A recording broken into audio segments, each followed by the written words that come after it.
अहम खबर यह है कि तहरीक इंसाफ के रहनुमा असद कैसर मौलाना फजलुर रहमान की रिहाइश गाह पहुंच गए हैं।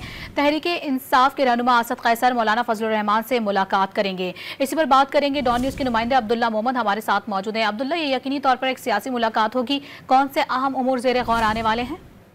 जी बिल्कुल, इस वक्त जो सबसे अहम अमूर है वो तो कल होने वाली जो कानून साजी है पार्लियामेंट से, वो जिसमें 6 बिल शामिल है, जिसमें सर्विसेज चीफ की एक्सटेंशन है और इसके साथ साथ सुप्रीम कोर्ट ऑफ पाकिस्तान के हवाले से जो कानून साजी है उस पर मौलाना फजलुर रहमान का एक सख्त मौक़िफ़ था और पाकिस्तान तहरीक इंसाफ ने भी मौक़िफ़ सख्त अपनाया है।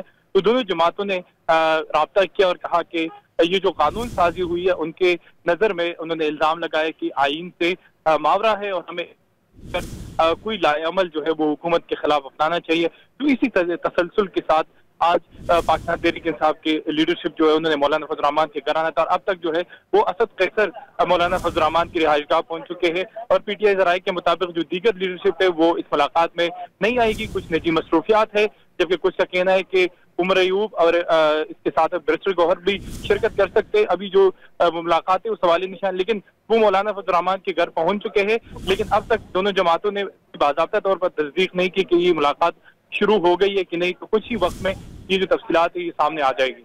तहरीक इंसाफ के रहनुमा असद कैसर मौलाना फजलुर रहमान की रिहाइश गाह में मौजूद हैं। कुछ ही देर में मुलाकात का सिलसिला शुरू होगा। अपडेट कर रहे थे आप, बहुत शुक्रिया आपका।